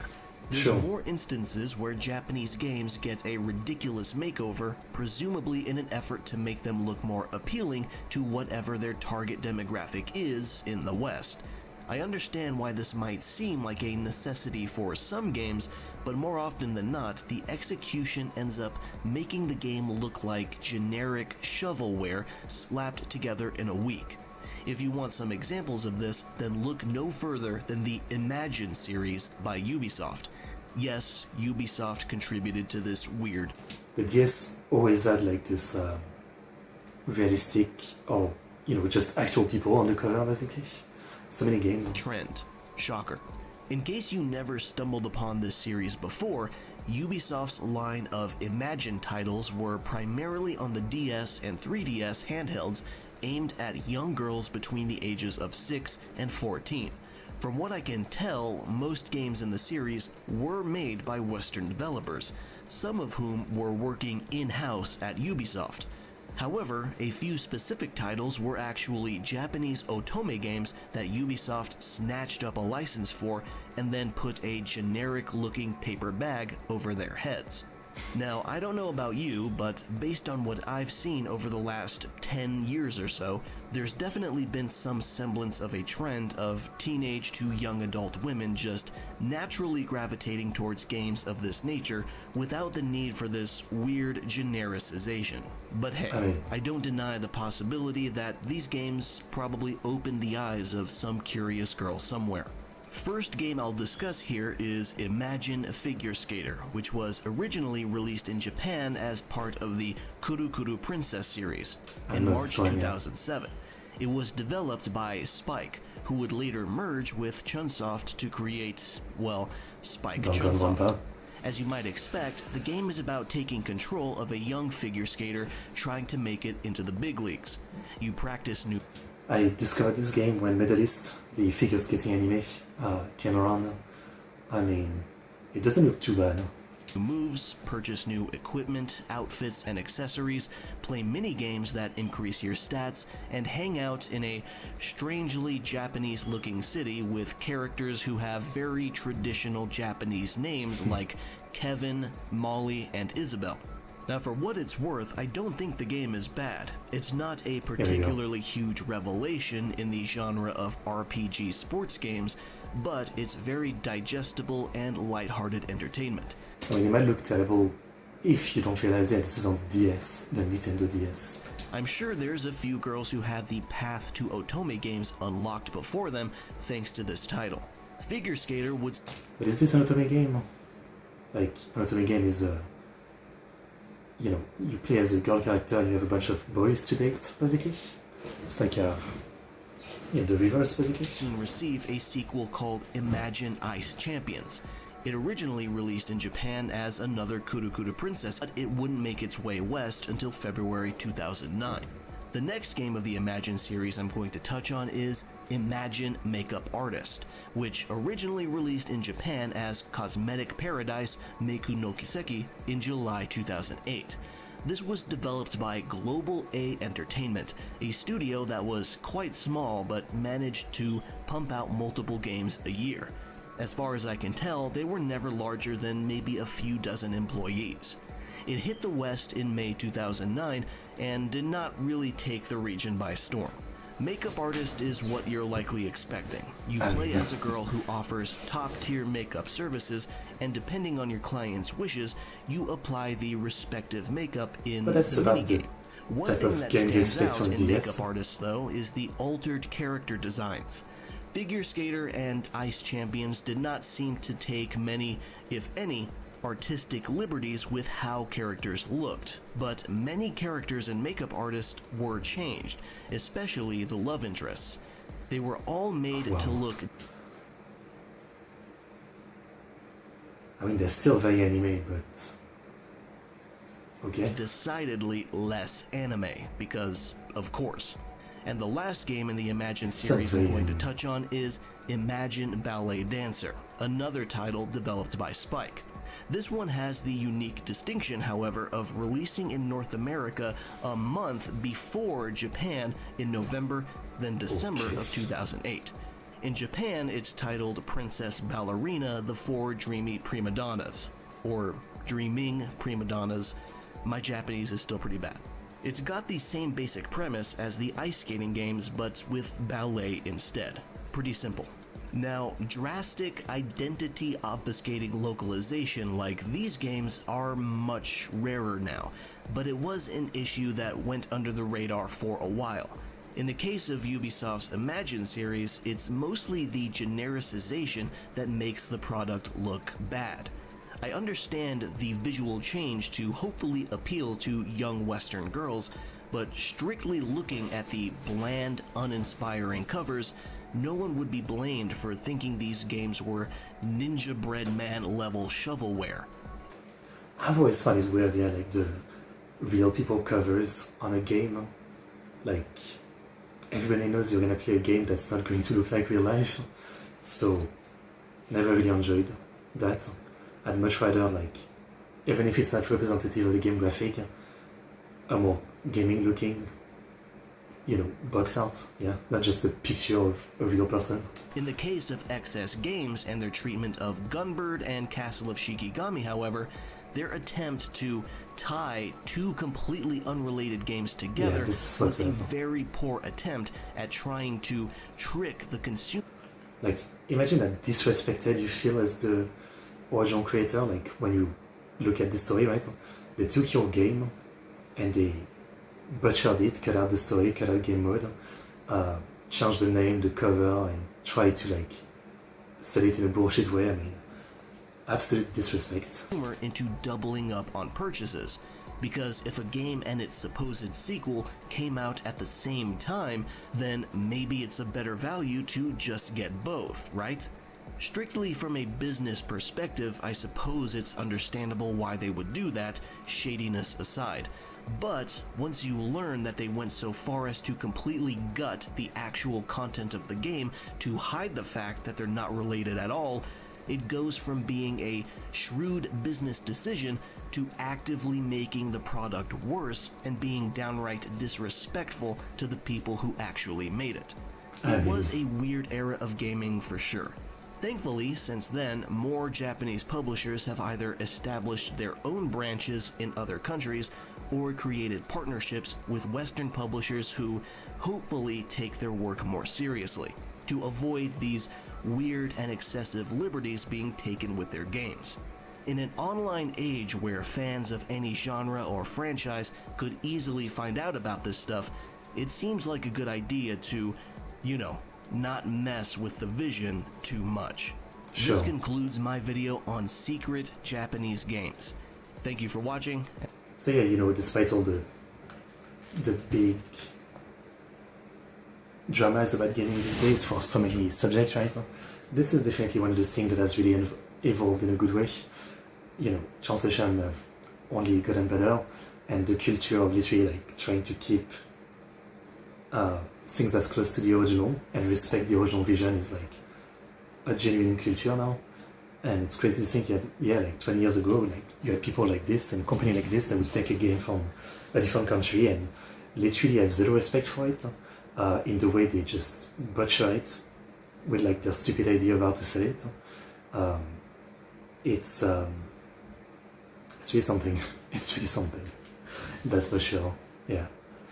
But frankly, like, this subject can go even deeper, right?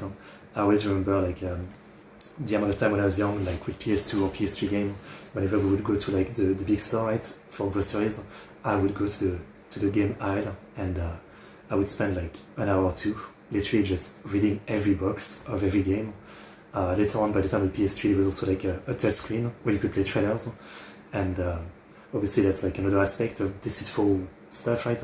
But, you know, trailers that don't reflect the game one bit, be it by just showing you like animated cutscene rather than gameplay, or the text and the screenshot behind the back of the box, which sells you and tell you stuff that is, you know, very off from the actual experience.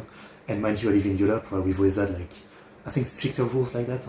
I know in America it was even more insane. The level of like bullshittery false marketing you can do. It's really an interesting subject. I'm sure there's like a lot more stories like this. Yeah. Very interesting subject. Good video. Good video. Okay, well, I hope that company is not around anymore, because damn it, absolutely insane. Anyway, I'm gonna take a quick break before we continue. It's so freaking hot and it's something to drink. You can probably hear the fan, but I can't live without it. It's deadly hot. Summer has really started. It's crazy how much it just kills you, right? I mean, you know, I've lived 27 summers, but I never get used to it. And you know, like, it used to be worse. I mean, years ago I used to work outside, right? In the sun, in the south of France, 40, 45 degrees, burning, dying, cutting trees. And yeah, that wasn't a good time. So I shouldn't complain, but even then, like, even just here in the north of France, you know, it's like, it's 30 right now. I'm inside, I have a fan, but it still feels like, you know, it really saps energy, even with like this level, which isn't too much. It just saps energy. and motivation. Yeah. The worst thing is that you just don't get air, right? I mean, yesterday I was waiting for like some air, and it's like by 1 or 2 a.m. that it gets under 20. You know? And by 8 a.m. it's already hot as hell again. Anyway, coming back in 5 minutes.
Okay, I'm back.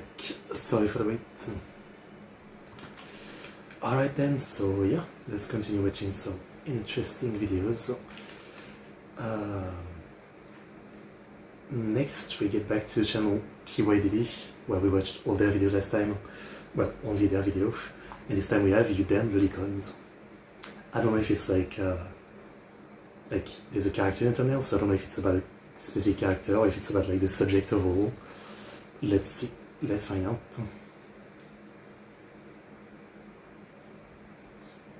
I am interested. Okay.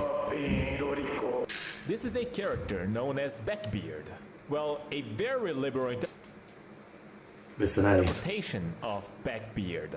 The real Backbeard is one of the main antagonists of the long-standing classic franchise Gegege no Kitaro. He is the leader of the Western yokai and commands monsters such as witches, werewolves, vampires, and Frankensteins. His name is based I've only seen like 10 episodes of the classic one. I don't even think he shows up. on the creature Bugbear. He is a dignified floating eyeball who can hypnotize others with his eyes and aims to establish an empire of monsters. He can also grow limbs if he wishes. For sumo purposes, he can drive cars and drink whiskey.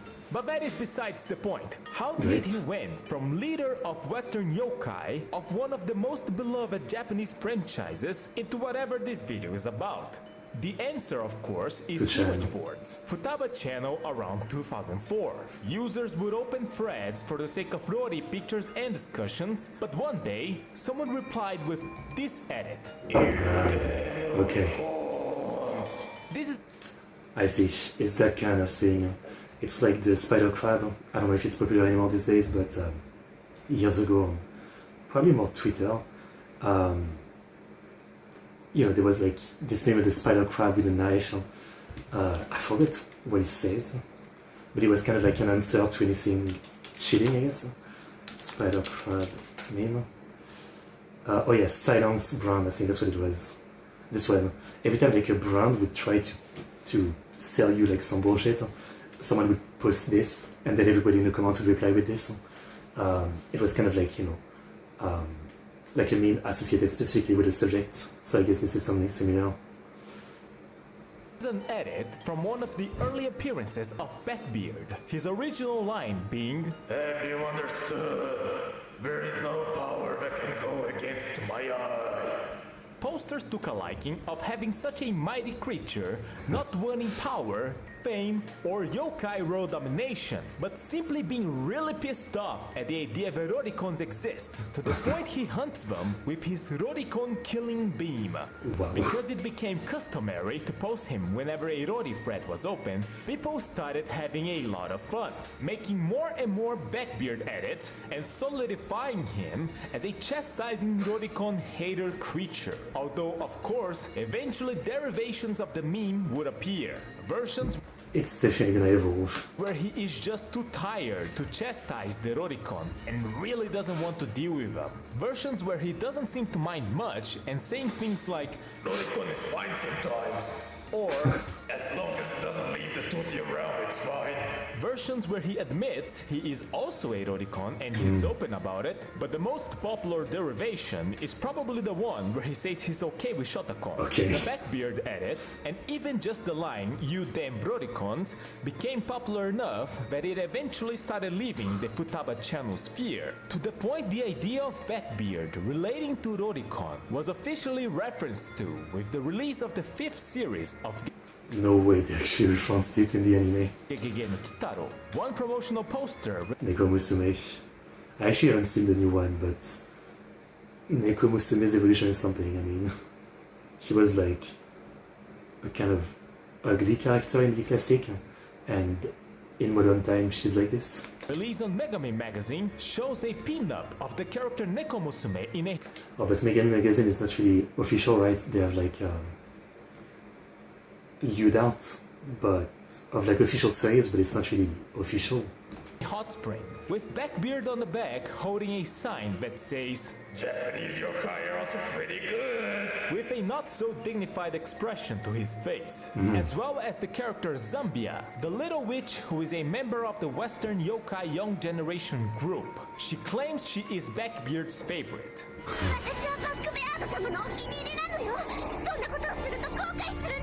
And there's even this scene from when she was hypnotized and made to dream. Eventually the edits started leaving the realm of that specific manga panel, and it got to the point that anything that resembled Blackbeard, and even that resembles a single eye, may, to this day even, receive a comment saying, "You damn Lolicons." Now, for a quick intermission.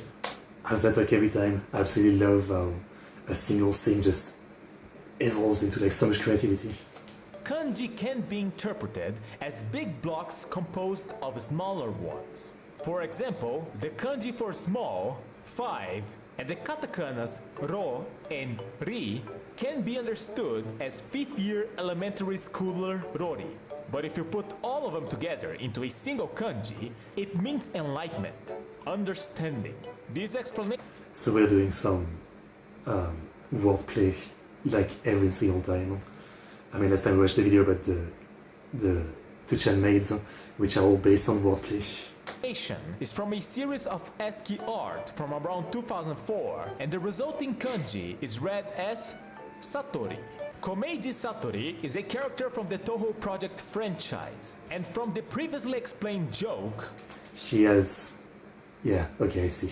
The eye. Plus the fact that her light blue coat has the same color as a kindergartner's mock, plus the fact of her having a floating third eye and is able to read minds, it is not unusual to see her being related to the line, "You damn Lolicons."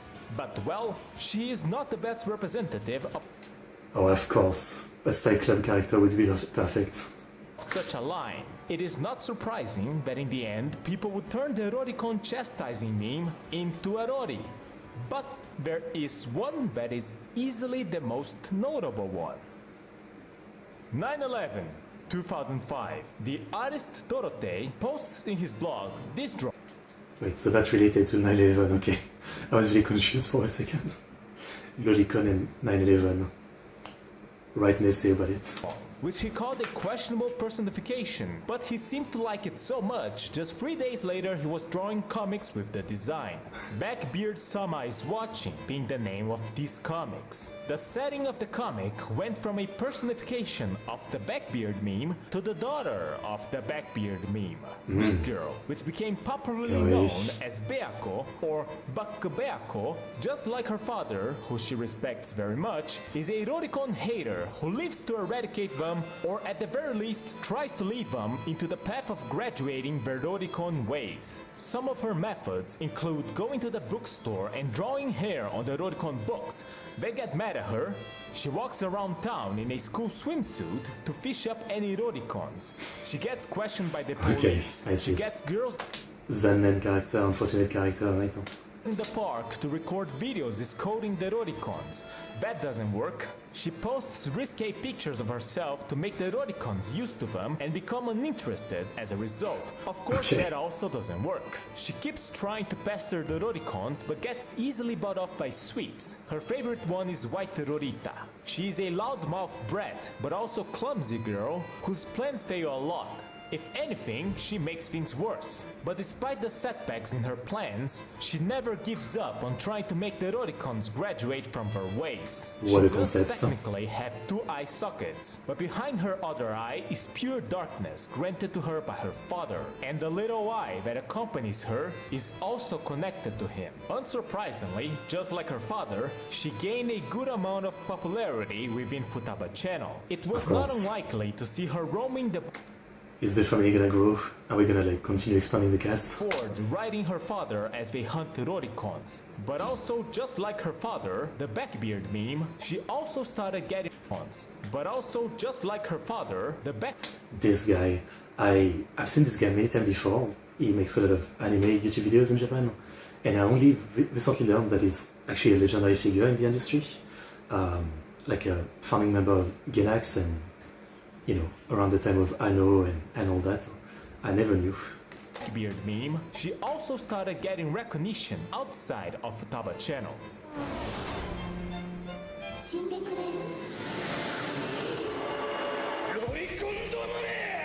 And even ended up getting official merchandising, first sold in Comic at 73. One small figure at about 6 centimeters.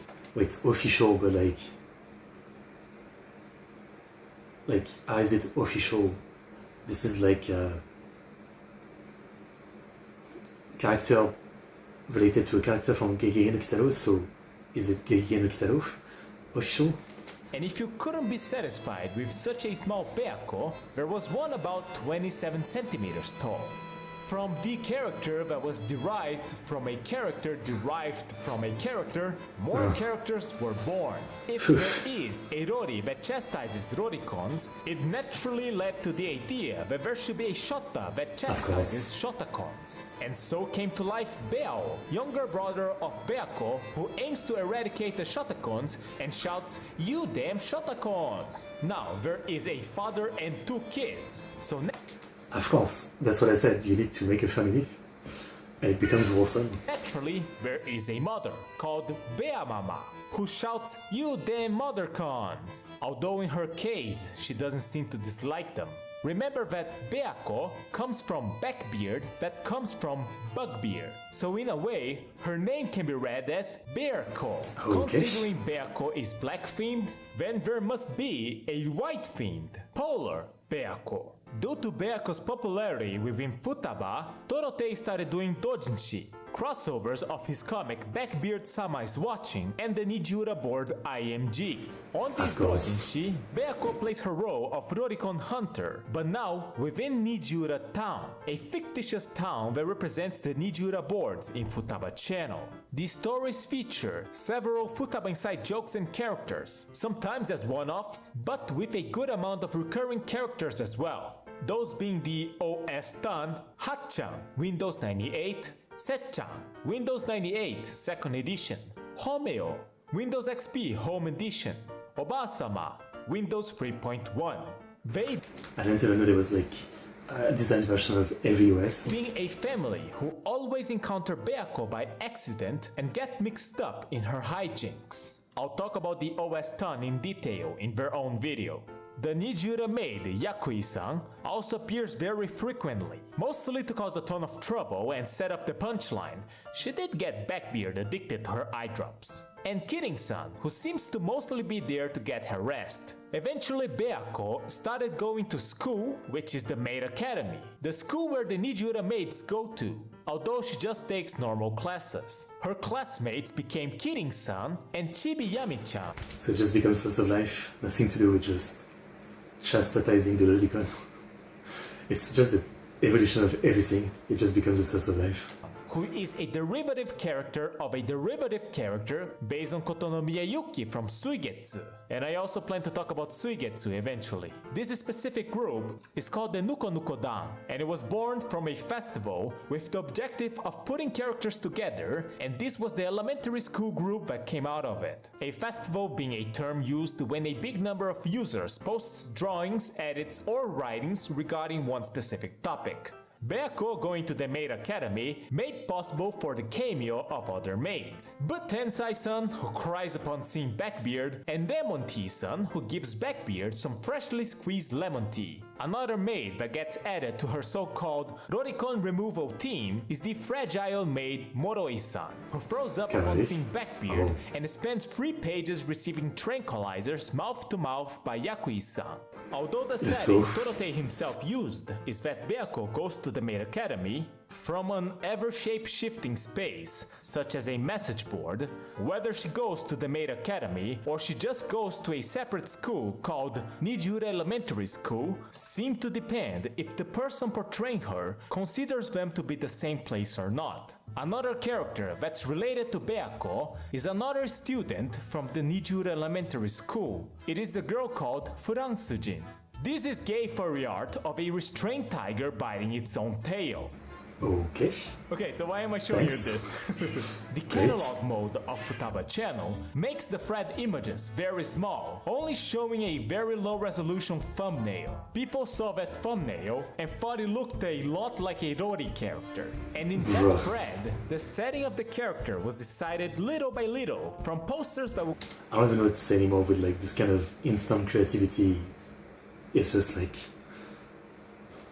I respect it. digits at the end of her post, and she miraculously developed into a surprisingly concise character. She is an 11-year-old girl that likes vodka and frogs, dreams of being Putin's wife. Her catchphrase is "Meanwhile, in Russia, her possessions are toys that are meant to be given to orphanages and a hunting gun, and her hobby is donating." Digits also decided that she's a sniper that transferred to the elementary school and is also a member of Nijura's Hunting Association. The Hunting Association is So a much group character. in Nijura town that hunts dangerous animals, mostly the character known as Tiger. The character Tiger is represented by stills from a 1987 commercial by construction material company Yoshino. I'm sorry, but like the fucking context of all this. I mean, I can't even imagine what it's like to be on this kind of board. You must spend like more time, like less time writing message and more time just trying to understand every meme by doing research. I mean, this is why a video like this is great, but like, it's utterly insane. Utterly insane. I can't even imagine.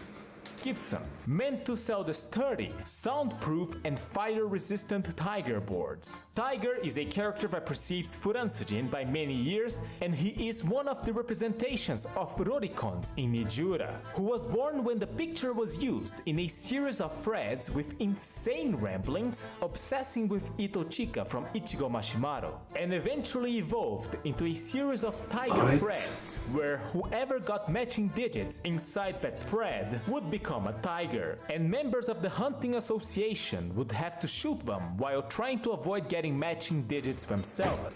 People are having fun, that's all that matters. The last two digits would be the amount of damage done to the tiger. So logically, the higher the number of the matching digits at the end of the post number, the strongest the tiger would.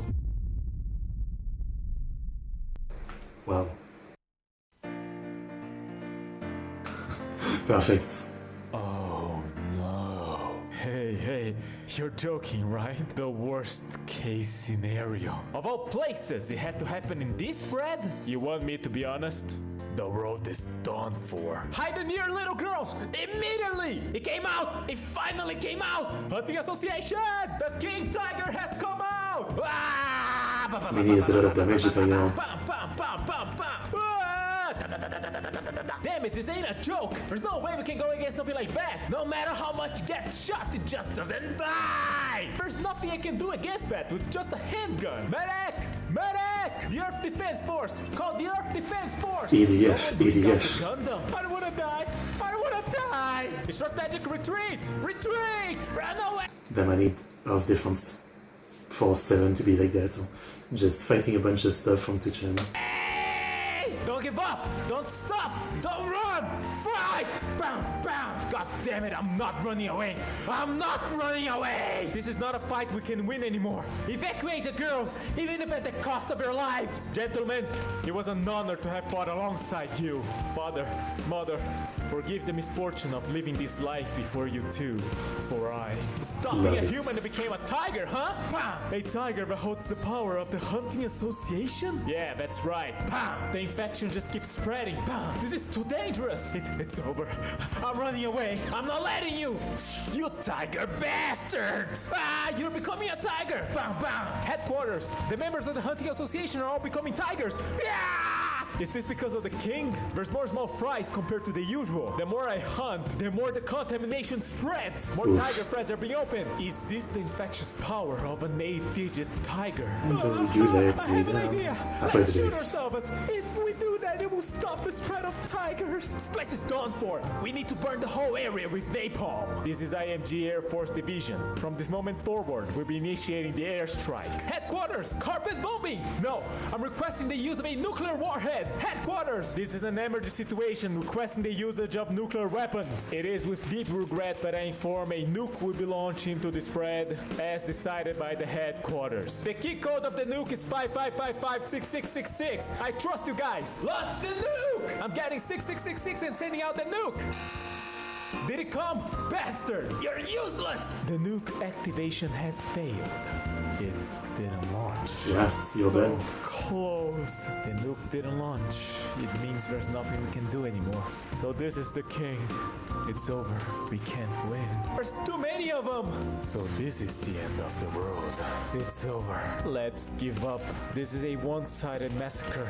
The ones being massacred are us. This is reality. Movies and anime are just lies. There's nothing we can do. Damn it. God damn it. Happy ants can eat shit and God can fall straight to hell. And thus the hunting association was eradicated and the earth became a paradise for tigers. You know, if something like this happened in a manga, it would be a pretty interesting situation, wouldn't it? Someone is definitely going to draw a manga of this. So yeah, of course Beako would also see such a character as an enemy, and so she's also portrayed alongside Furansujin hunting tigers, although it is more of a Beako acts as bait and Furansujin shoots them from afar kind of situation. And with this, there are a decent amount of portrayals of Beako, Kirin-san, Chibiyami-chan, and Furansujin together as well. About 10 years after the character was created, Torotei started posting Beako art on his Twitter with the caption, "Today's Damn Lolicons," and he was going on a pace of one drawing a day. Do you want to know how long this lasted? It's still going. It started in January 12, 2015, and to this day, every day. Every single day. With this level of quality. There is Beako art posted on his account. This whole act now called Everyday Back Beako. At the point this video is released, I think there's over 3,700 they're getting you down. drawings of her by Torotei. 3,700. I don't know if he does anything else or like this is just the only art that he draws every day. I don't know how long it takes to draw something like this. Like it's pretty good. I look at this and I just think, I hope I one day get as passionate to something as he is to Beako. He is still drawing her, he is still making doujinshi of her. Beako seems to currently be a streamer. Actually, I think part of the joke is that the drawings released by Torotei are meant to be the pictures. I mean, there's a bunch of artists like this who just gets absolutely obsessed with a character. Like there's that one mom character in Canon, and there's a doujin artist that has been just for like 20, 30 years now. Well, maybe since the early days of Canon, so probably 25 years, yeah, something like that. He's been just doing this series with like 30, 40, 50 volume or something.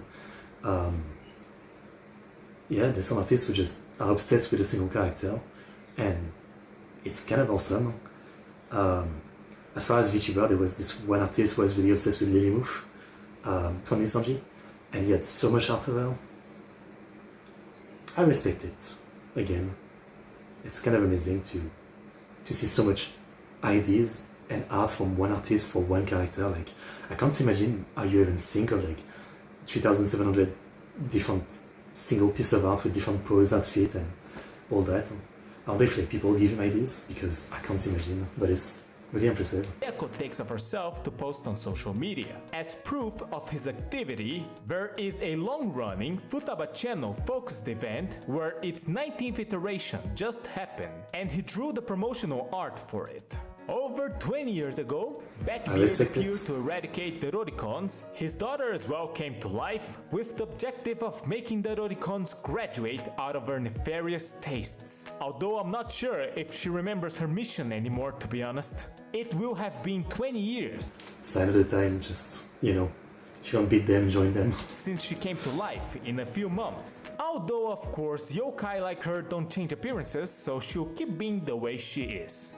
And with that, I just gotta say, keep trying, Beako. Who knows, maybe in another 20 years you get them. I want to give a huge thanks to Squadalo, who kindly offered me a ton of resources from the Nijura storehouse. It allowed me to delve much deeper than I would ever be able to without it. I That's deeply awesome. appreciate it. Okay. See you later. This guy is good at voice acting, genuinely. Another peak internet culture kind of thing. The absolute insanity of the origin of this, the evolution of this, and the multiverse creation. Like, it's insane how it all starts from like one meme and it's developed into its whole thing. It's just peak internet, once again. I love it. Absolute peak. Alright. Good stuff. Peak internet. That was great.